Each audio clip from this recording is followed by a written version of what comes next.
At the end of the day, nobody is beating the Boston Celtics in a 7-game series, and I believe that a back-to-back championship run is inevitable for Boston at this point. What a season for the Celtics. Back-to-back 60-plus win seasons after there was so much criticism around this team building up to this point. Would Jaylen Brown and Jayson Tatum make it work? Would Joe Mazzulla be the right coach for this team? How would Kristaps Porzingis and Drew Holiday really add on to this team? And they've answered every single question, and they continue to do so. There were so many question marks throughout last season. Could they finally get over the hump? Well, they did. And you heard all of the criticisms and rumors this offseason about how Jayson Tatum, first of all, didn't win the finals MVP. And I think that's ludicrous that he didn't, because he led the team in points, rebounds, and assists. And then you heard all of the drama about him not playing in the Olympics, which I thought was absolutely crazy. How do you not play an NBA champion, the only all-NBA player that is American in the Olympics? But we'll save that for another time. And Jaylen Brown not making the Olympic team as well. Everybody is so quick to criticize this team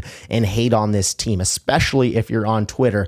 That's a brutal platform for the Boston Celtics, but everybody knows that actually watches the game of basketball that this team is a head and shoulders above everybody else.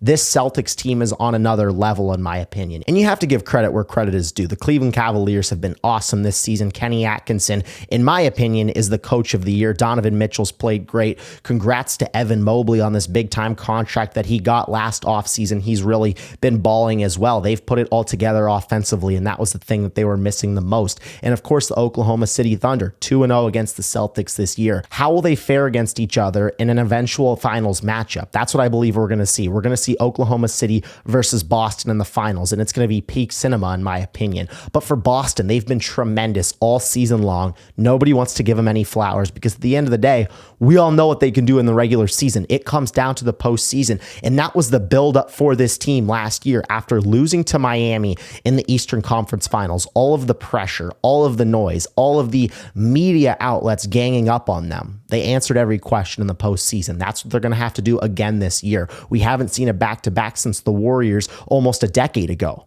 I believe the Boston Celtics are capable of doing that. They've been unbelievable this year. There have been a lot of question marks for this team. I keep coming back to the question marks. I'm going to answer them for everybody that wants to seemingly bring up these questions every single year. Can this team go through Cleveland in the Eastern Conference Finals? Because I believe that's probably the matchup we're going to see. The Boston Celtics aren't scared to go on the road. They've been the road dogs all season long. They have the second best road record in NBA history, 33 wins to only 8 losses. They've been absolutely tremendous this year. I have no questions about home court advantage affecting them. They can beat Cleveland in a 7-game series going on the road. They can beat Oklahoma City in a 7-game series on the road. Because in reality, that's what's going to happen for this team. They're not going to have the luxury of having Indiana in the Eastern Conference Finals where they get home court advantage. They're not going to have the reality of playing Dallas where they get home court advantage. They're going to have to go through 2 gauntlets, in my opinion, in the Cleveland Cavaliers and the Oklahoma City Thunder. But I'm not worried about this team. I'm not worried about Boston's ability to go on the road and win, because they can absolutely do so. So many different things make this Celtics team truly so special. First of all, you have to start with Jayson Tatum. In my opinion, he has cracked into the top 3 conversations for best players in the world, right behind Nikola Jokic and Giannis Antetokounmpo. I believe that he deserved Finals MVP last year, and he's going to have a chip on his shoulder this season to go out and win the Finals MVP. But of course, he just wants the ring. But he's going to go out and get the Finals MVP this year. But how about the leap he's taken? Of course, we know he can score the ball. He's capable of putting up 51 points in a game 7. He's capable of averaging 30 points per game in a series. But how about his ability to not only score the basketball, but to play make, to take the double and triple teams and kick it out to this elite 3-point shooting squad? The Boston Celtics smashed this 3-point record and made the most threes in NBA history. Not only that, Jayson Tatum, Derek White, and Peyton Pritchard, all 3 broke the original record set by Isaiah Thomas for the most threes in a season in Celtics history. That should show you how truly great and special this team was from beyond the arc. And a lot of that starts with Jayson Tatum. A lot of that starts with his ability to give up the basketball, his ability to be unselfish and play make for his guys. Him and Jaylen Brown have both come a long way in the playmaking department, but he can not only give you that scoring, he can not only give you those 10 assists, and of course, The 10 rebounds are going to be there nearly every single game. He can guard 1 through 5. He's one of the best defenders in the NBA. And I believe outside of Nikola Jokic, in terms of all-around balance, from being able to play make, from being able to score, to shooting the basketball, to rebounding, I believe that Jayson Tatum is the second most balanced player in the NBA in terms of what he does scoring, playmaking, rebounding, and defending. That is truly how great he is. And if he wins another championship, we're going to have a serious conversation about putting him as the second best player in the NBA, right behind Giannis Antetokounmpo. But I'll keep going here with this Celtics team. Jayson Tatum is not only what's making this Celtics team go. Jaylen Brown has been tremendous this season. It seems like every single year after the All-Star break, he seemingly turns it up a notch. Now, I'm a little bit worried about him, and everybody's trying to throw up these smoke screens to a certain degree about how they're not worried about him. And how lucky are the Boston Celtics to have two superstars that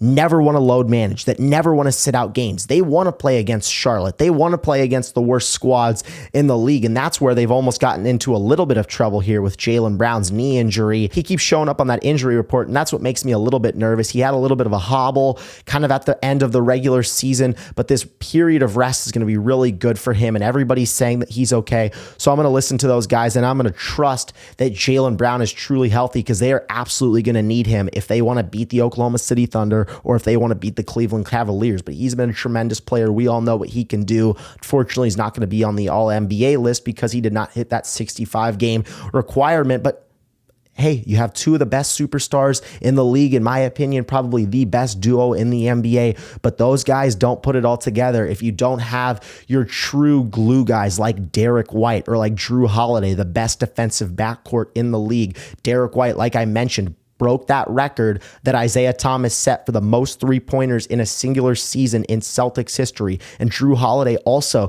his ability to step up, hit the corner three, be an elite defender, he doesn't need that mass production. He doesn't want that volume. He's just there when you need him. And when you call him, he's there. That's what makes this team so special, because you truly have unselfish players everywhere you look. And I believe this final guy here in Kristaps Porzingis is the man that ignites this fire. Kristaps Porzingis, if he is fully healthy, is unbelievable and truly makes this Celtics team unstoppable, in my opinion. You saw the Celtics last year go to the finals basically with no Kristaps Porzingis. He played a little bit, but finally came back for the finals and had like a 30-point game in game one, had that huge block against Jalen Green. Kristaps Porzingis is that true rim protector and true spacer, stretch five that Boston is going to need if they want to beat these top teams, in my opinion. He was so crucial for the C's against Dallas, and they're going to need him for this